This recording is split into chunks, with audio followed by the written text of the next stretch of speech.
Hey everyone, it's Mike with It's Pittsfield Tonight. It is Thursday, March 26th, and I'm going to jump right into it.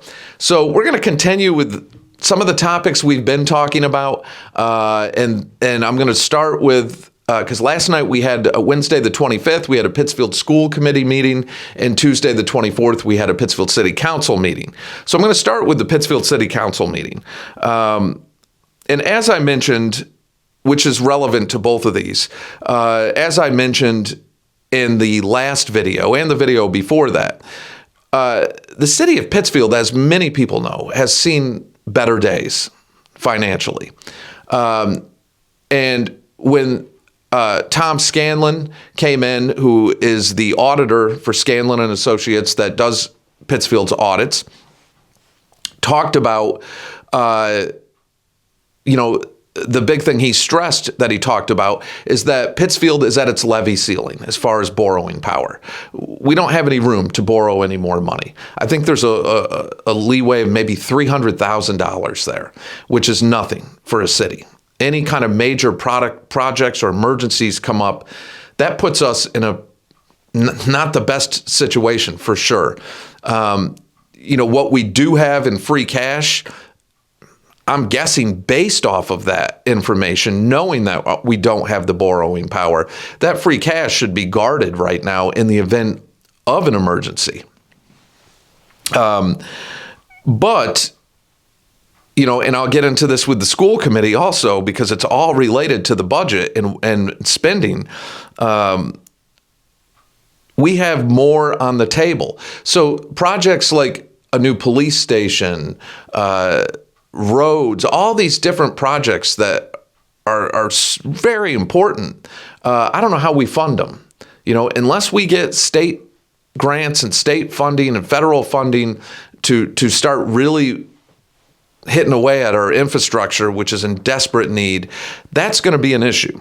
And the big one they talked about at the Tuesday night city council meeting was the water treatment plant.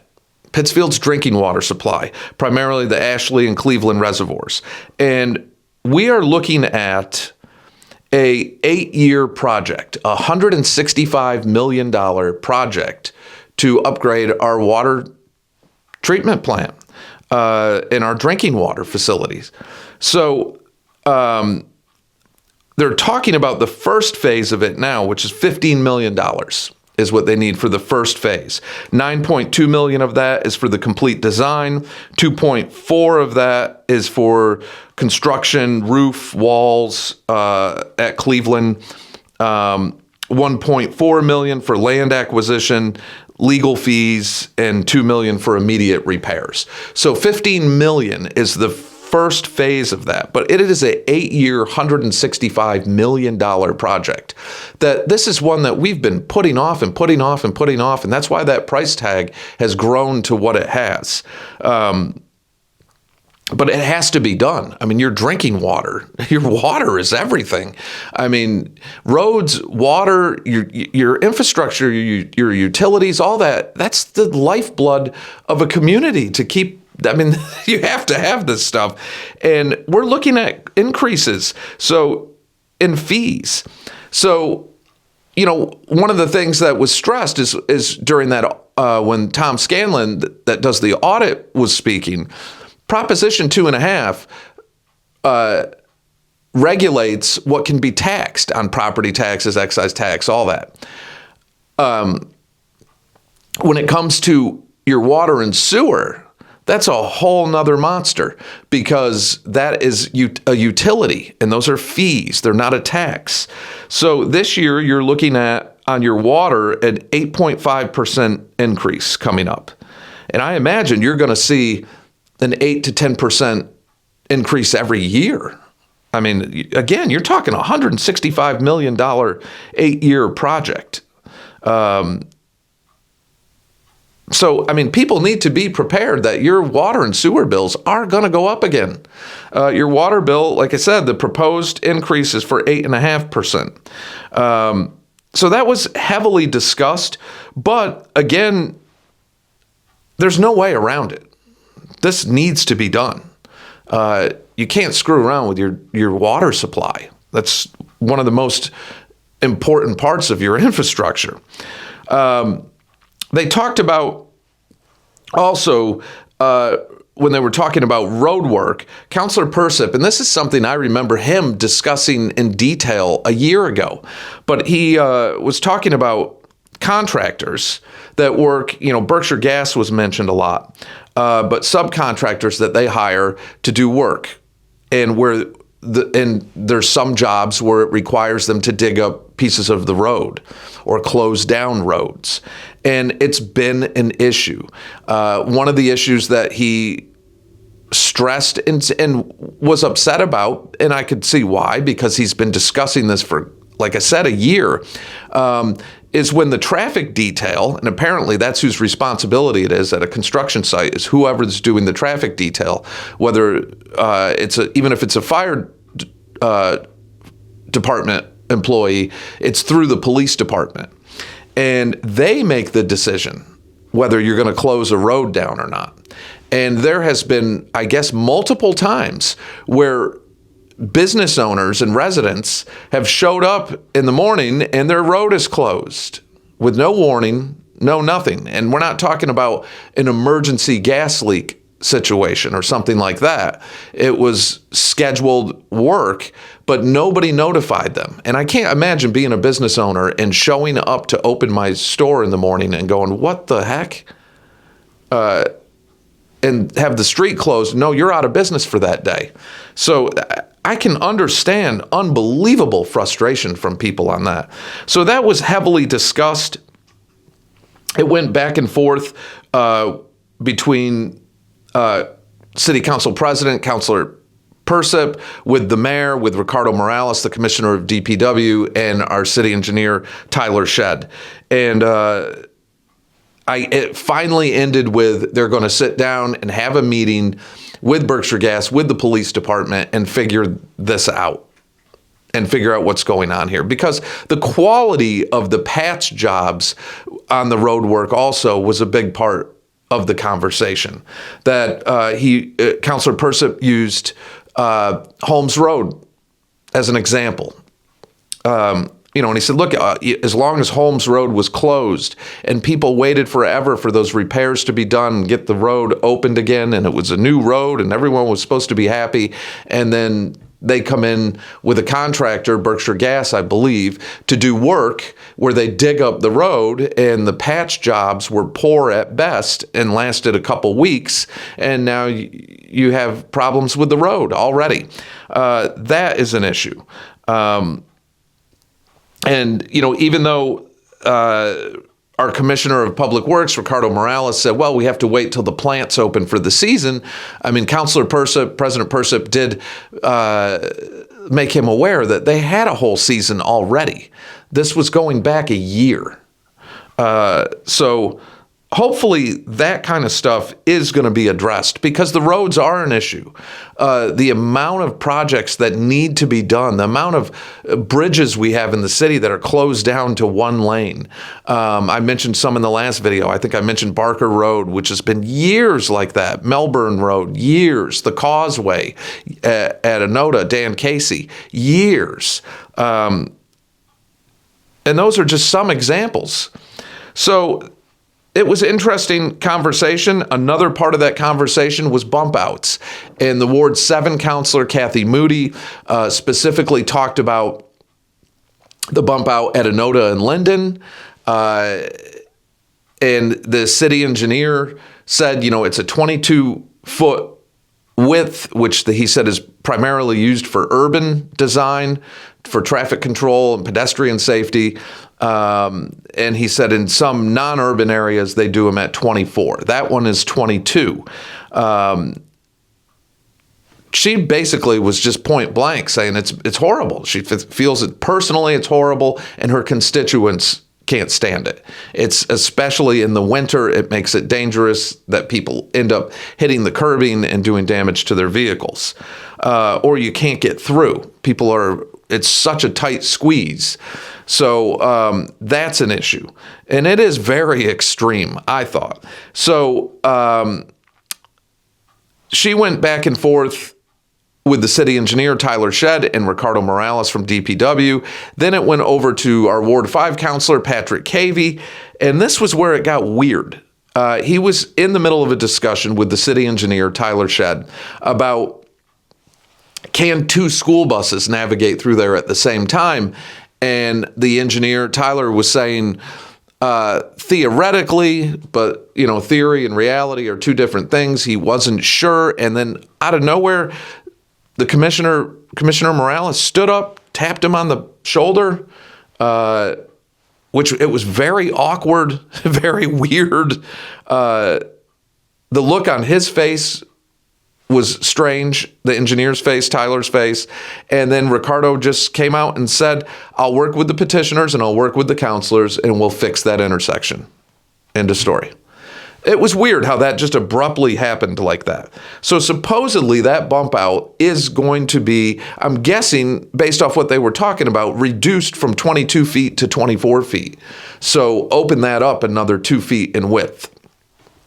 And hopefully that would solve the problem. Potentially 25 feet too, that number was mentioned. But supposedly that is going to be addressed. And some changes and a redesign they're looking at to fix that intersection. To the school committee meeting, just as interesting, I guess, as the city council meeting. There was parts of it that were very interesting. But as unfortunately, one of the big discussions with the schools is consolidating. Our student enrollment is in a constant decline. And this isn't something that just happened.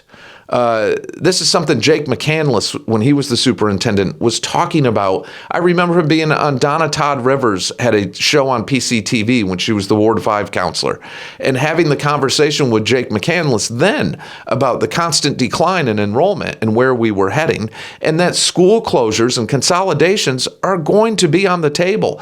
We do not have the money. We have a shortfall for the school budget now. They're talking about potentially closing Morningside. They're talking about making changes to staff, cutting jobs, cutting positions, having to consolidate, because we also have a very high choice out rate at the same time. And that whole fiasco at PHS a year or so ago did not help.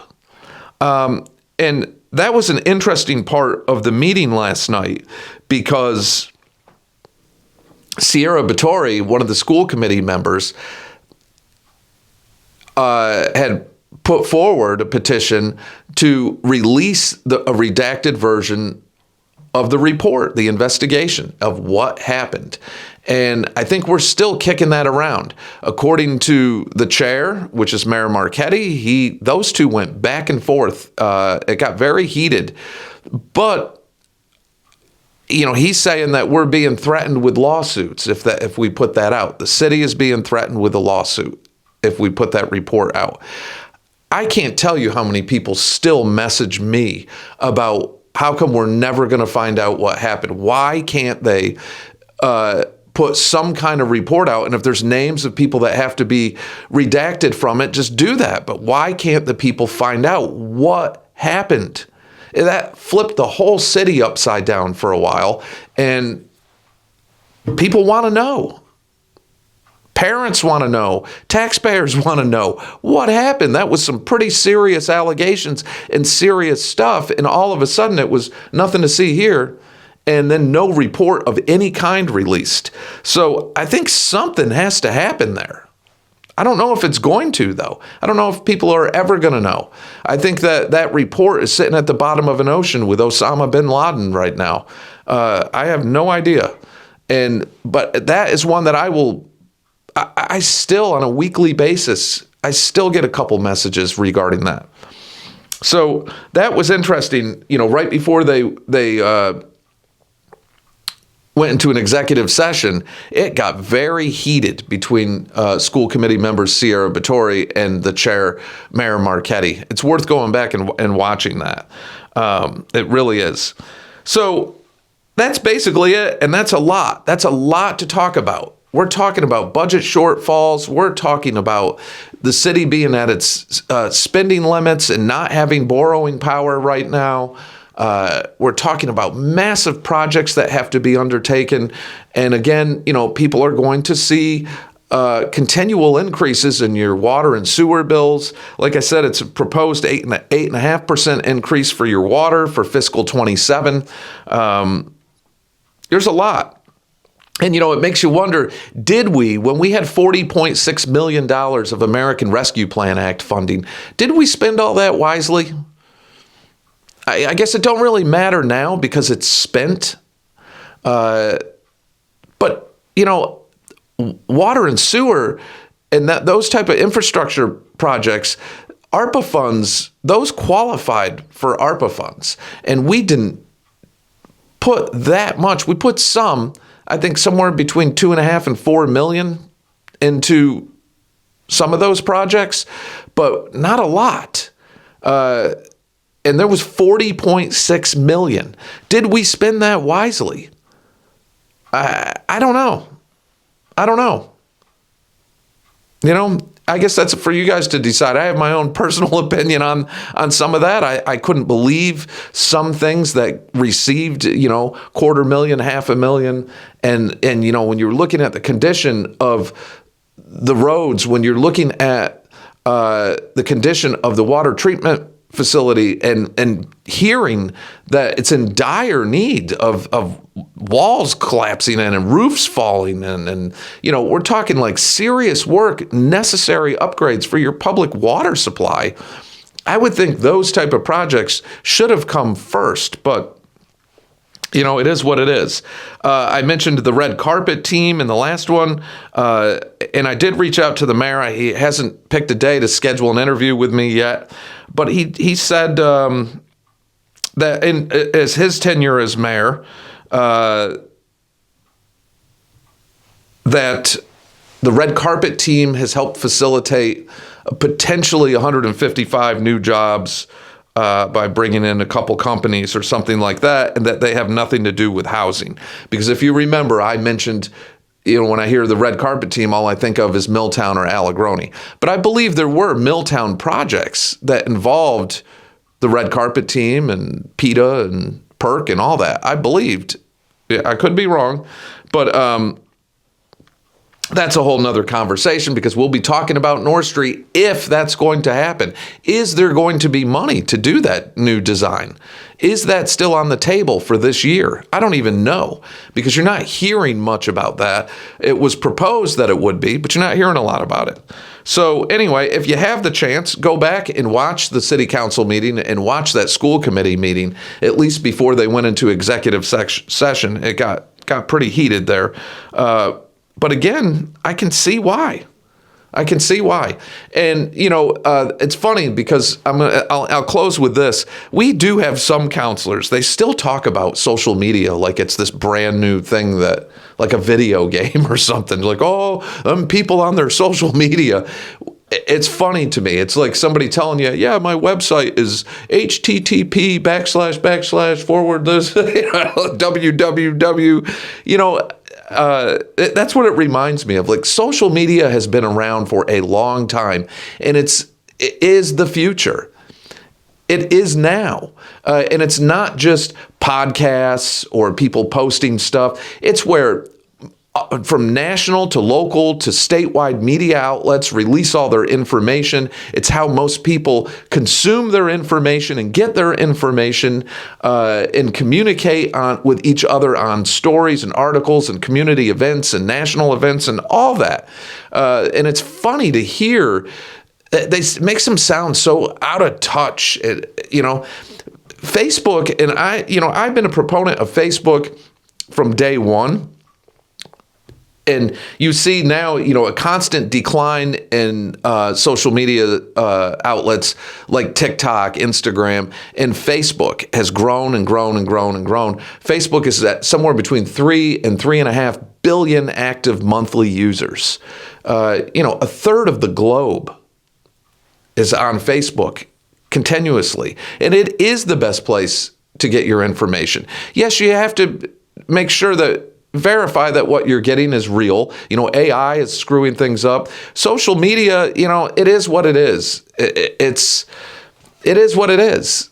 You know, we all get to see each other probably more than we want to, but it is the future, and it is now, and it is how things are done.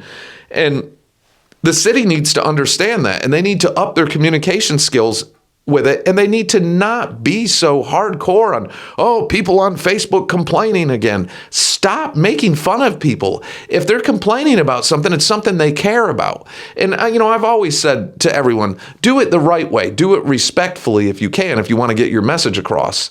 But, people have the right if something upsets them. That's what those platforms are for. The city needs to be more engaged with social media. They could learn a lot. So anyway, that's it for now. And social media probably will destroy the world. Well, ultimately it'll be people. So social media is just another channel. It's like a public utility almost now. It's like having a phone.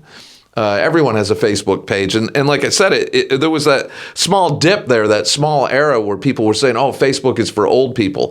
Facebook, millions, tens and tens of millions of younger people are back on that platform. And it's not going anywhere. It's only going to grow more and more.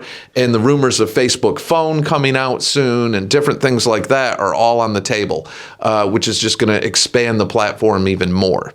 So, all right, that is it for now. Pay attention, get involved, get involved in city issues, participate, be respectful to each other, but participate. Go to meetings if you can, or at least watch them. They're all streamed online. On Facebook is where most people do watch for the city council and school committee. PCTV does a good job at uploading those there and broadcasting them live on Facebook, and they stream them through their site, through all their different streaming platforms.